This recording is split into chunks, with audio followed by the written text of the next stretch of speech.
guys, after a 10-hour round trip, I got me a passenger fender for the 70 Challenger, and I got a grill. Guys, I did not know how difficult it was to find Mopar parts. When I was doing the Bel Air, there was parts left and right for that thing. This thing, there was people wanting 800 bucks for a fender, you know, 600 bucks for a grill, and I'm talking about dude wanted, like, I think the cheapest one before this one I seen was 300. And when I tell you that thing was like crumpled, that thing was all bad.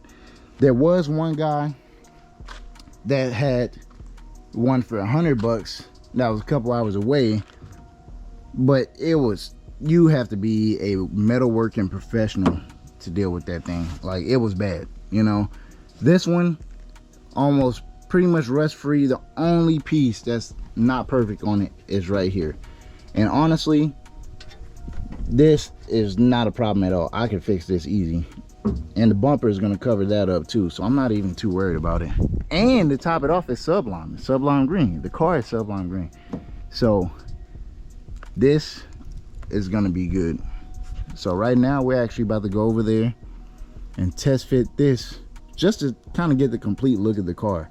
Like, I have always dreamed of owning a 70 Challenger, so now to actually put the other fender on and have the grill sitting in there, like, I think it's just gonna, it's gonna make my day.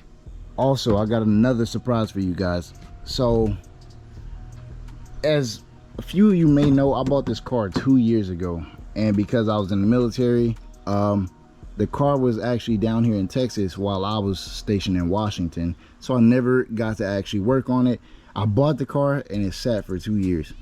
Now that I'm back in Texas, I can finally buy some stuff. I can finally work on it, and I actually found something that I was going to use up in Washington, took it down to Texas. So what I'm about to say, I've actually recorded about a month or two ago, and so I'm just gonna reveal it right here. All right, so this is sometime in the past. Y'all ain't gonna see this video just yet, but it's currently July 3rd, and I just picked up 3 big block Mopars. I don't know which one I'm gonna use yet. Y'all gonna figure this out whenever I get ready to use them. But big block 440, big block 440 that's bored out 30 over, and then a 383 right here. Now this is a 73, that is a 78, and that is a 68. So this is from a passenger vehicle. Don't know exactly which one off the top of my head, but I don't know. I'm kind of torn between the 383 and this 30 over 440. And just so y'all know I'm not lying, I don't know if y'all can see that 30, it's another one in there, another one right there. So I'm really tempted to use this one. This one is cool. I'm not too interested in this one just because this is like a 78 block, so you know, the earlier the better, the more horsepower, whatever. And this is bored out. Somebody was telling me, one of my friends was telling me, oh, just throw like a stroker kit on the 383, bored out to like a 440, and there you go. But I already have a 440 and it's bored out, so I was like, I don't know. Now of course these blocks are gonna go to a machine shop and get cleaned up and whatnot, but I'm definitely thinking about using this 440. If you look at the 383, it's probably gonna need to get sleeved or bored out. Look at those cylinder walls. Now all of these turn over. Sorry to tell y'all, these all turn over, but you know, look at those cylinder walls on that. Now if you look at the cylinder walls on the bored out one right here, look a lot better. You just need to clean them up. The valley is what looks pretty disgusting with this one. So it probably sat with no intake on it. But yeah, nothing that the machine shop can't handle. Is gonna get a new cam and stuff anyway, so it doesn't even matter. But yeah guys, I'm pretty excited. I'm really excited for you guys to see this. Y'all probably won't see this for a couple months, and I'm not gonna let y'all know early. So yeah, now fast forward. Now, as you guys can tell, I have 3 big block Mopars, and one of them are going into the Challenger. I am so excited. Now in the meantime, I'm not sure if I want to get the 318 running and just send it while I build this thing or one of these, but I think I might have just found a connect that can give me some good parts, some authentic parts, aluminum heads, and you know, everything else I can think of for this thing. And as you can tell, this thing is bored 30 over. All right, this is kind of, I think I'm going with this one. I have not torn into that one yet, and that is a 383, so I'm not even too sure.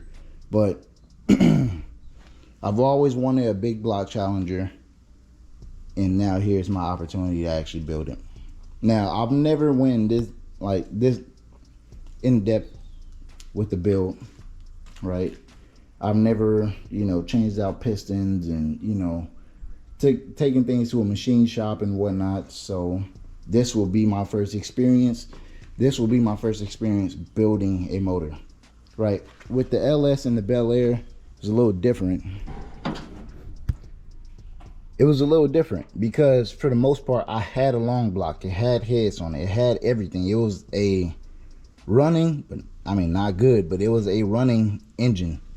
You know, only thing I did was replace the cam in there, replace the cam and like oil pump stuff like that.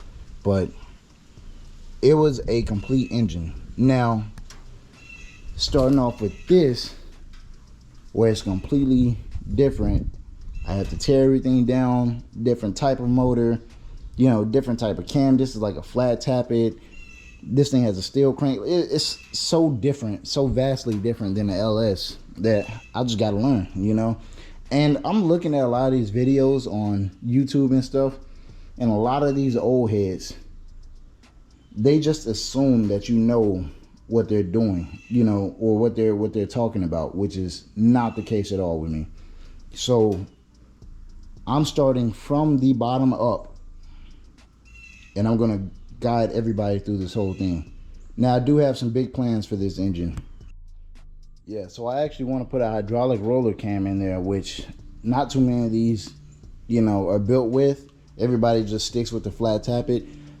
I don't like dealing with that. I really just don't want to mushroom the cam after I first build it. I've heard of too many horror stories of people destroying their engine right after they build it because they didn't properly break in their cam. Stuff like that. So I really want to do that. Some aluminum heads to save some of this weight, aluminum intake, and I'm also actually thinking about a Holley Sniper. Holley Sniper would, you know, convert this thing to EFI. It would definitely open this thing up, and it would give me a little bit more leeway with tuning, because like I said, I'm not super crazy about these. Like, I don't know a lot about these, so every bit of tunability that I can take advantage of, I will, because I've never dealt with a double pumper or, you know, really any carburetors like that. So everybody's like, oh, just throw a double pumper on there. I'm like, man, I don't know how to tune it, and it's going to end up dumping fuel. It's going to be running lean or whatever. Now, I could learn, but you also don't see too many EFI 440s either. So definitely got that planned. So with that being said, aluminum heads, big cam, Holley Sniper, aluminum intake, and some good headers. And it's already bored out 30 over. I should be at least 550 horsepower, and that will be my highest horsepower car. So that is my plans for that thing. This thing, it is running good. It needs a tune bad, but eventually I will get that done. Now let's go head over to the Challenger. Here we are. Here is the new fender that I just showed you guys, and here's the 70 Challenger. So for you guys that don't know, I bought this 70 Challenger 2 years ago, like I said, while I was in the military. This thing was sitting out in the Oklahoma fields for years. So the story that I got behind this car was the guy bought it in Oklahoma, sat it in the field for I believe 2 years or so. He had 18 other cars sitting out in that field. He had like a heart attack. He was an older guy and realized he couldn't fix all his cars, so he started selling them all. This is the one that I ended up buying. Now I started doing some research, started doing some digging. You see the car is black, but it's factory Sublime green. Now I started looking, doing some research. Like I said, there's some little trim clips right here. This thing from the dealer, they put a white vinyl top on it, and I'm guessing now they painted it black. So this car from the factory was completely Sublime green with the 318 904 transmission, AC, you know, power steering, all that type of stuff from the factory. As soon as it hit the dealership, they put a vinyl roof on it and they painted it black. It was a factory, also it was a factory white interior car. So this is definitely a little bit of a weird combo for it being green with a white interior, but I can see what they did, you know, dealership wise, when they put the white vinyl and then the painted it black, you know, with the white interior. I think that'll look pretty nice. Now I'm going back to Sublime. Matter of fact, I'm probably just gonna keep the patina on it for the longest time, you know. But here she is. Definitely need a little bit of floor work because somebody cut out the trans tunnel, because this was the original floor shift car. That's not a big deal for me. I can do that, no problem. So like I said, guys, I have that big block that's gonna go in here, but for right now I have a little old 318 that I need to start trying to build, or at least trying to get running, so we can put that in. So right now what I'm about to do, I'm about to go ahead, put this fender on, try to get the complete look of the car, because this is how I've always seen it, and these are the first parts that I bought for the Challenger. Since I bought the Challenger, these are the first parts. So let's go ahead and see.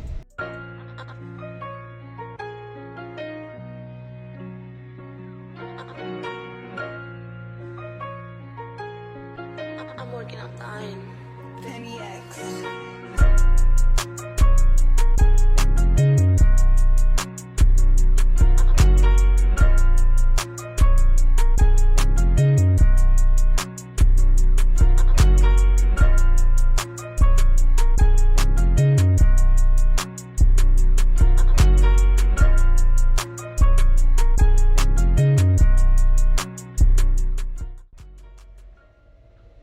I cannot get over how this thing looks, dude. Like I actually own a 70 Challenger. Like I'm super excited about that. Whew. Never thought I'd own one, to be honest with you. And honestly, I kinda really a big fan of the rattiness that this thing has right now. I don't know yet though. Thinking about even like trying to fake the patina right here, like with this stuff. So like probably rattle can it black and making the patina, but I don't know if I want to do all that, you know. Thinking about just what can I do with this thing to make it look, just scream ratty Mopar, you know. I'm gonna need you guys' opinion on this. Do you think I should keep it looking ratty? Should I paint it? If I keep this thing ratty, it's definitely gonna be a sleeper, because this thing is gonna be on the verge of almost 600 horsepower the way I'm planning on building it. 550 at the least, to the crank. That's to the crank. But oh my god, this thing is gonna be nice. Thinking about putting some actual, since it's not going to be back to original or nothing like that, thinking about changing out the bucket seats to like real like racing bucket seats. Now I know people are gonna be like, oh, these are real bucket seats, 70 Challenger bucket seats, whatever. I want something that'll cut me even more, you know. So we will see, honestly. While I'm not the craziest Mopar fan, I do kind of believe that in the 70s, the street racing era, you know, factory stuff, I do think Mopar was, you know, messing shit up. They were definitely kind of at the top of the food chain, especially if you had like a 446 pack, maybe even a 346 pack. Of course, the 426 Hemi, like those with the LS6 Chevelles and, you know, the Copos, the Yankos, and all of that type of stuff. They were definitely running all that stuff back in the day. But man, this has always been a dream for me to own one of these. So I could probably put a picture of the options that this thing had. I'll show you guys. So this thing was pretty well optioned, to be honest with you. It, like I said, factory white interior, factory bucket seats, factory floor shift, and it was a factory V8 AC car. Now, mind you, it was a 318 with a 904 transmission, which I do not have faith in that thing at all. I'm not even gonna try it. But it was definitely a decently optioned car. It wasn't like a base model, you know. It wasn't an RT or no Trans Am or nothing like that. But it wasn't no slant 6 car with no AC and no power steering and stuff either. Definitely think it was a bit weirder optioned and kind of one of the more rare ones, just for it being a factory subline and factory white interior. You didn't see too many cars with that back in the day. But yeah, guys, here she is. Factory white interior. Still have the sun visors in. I do need to replace the glass. I'm gonna have to do a lot. This is another project, you know, but honestly, this is not as big of a project as the Bel Air, and I'm saying that because there's nowhere near as much rust on this thing as the Bel Air had. The Bel Air was, it should have been scrapped. If it wasn't for me, it would have got scrapped, you know. That's 100% fact. But only problem parts I have, this little bit that's just bubbling, this little piece of the quarter, which they make pieces that just cut out right here, and I also have this part that's kind of crumpled in, but you know, not too worried about that.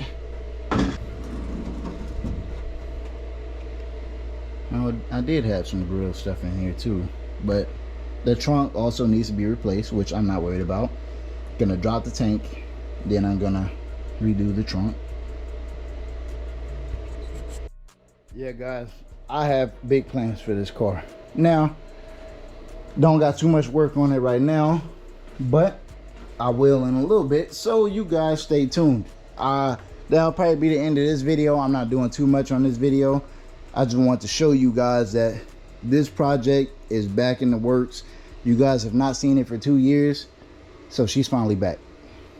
Please tell me what you guys would like to see on this car. What kind of things you would want to see with this, like what type of crazy builds or anything that you guys would want to see. I'm just really excited to even start this project. This has always been a dream of mine, and I finally get to do it. So let me know what you guys think. Let me know what you guys think I should do. Any little facts or tips or tricks or anything that I'm gonna need to know from Mopar, because coming from Chevy, I do not know. Please like, comment, subscribe, guys. I do have t-shirts down below in the link. Just go ahead, support the channel. I will be coming out with some more designs very soon, maybe even have something to do with the Challenger. We don't know yet, but I will figure that out. I want to know, if this was your car, how would you build it? That's really what I want to know. So anyways, guys, please like, comment, subscribe, and I'll see you guys in the next one. Peace.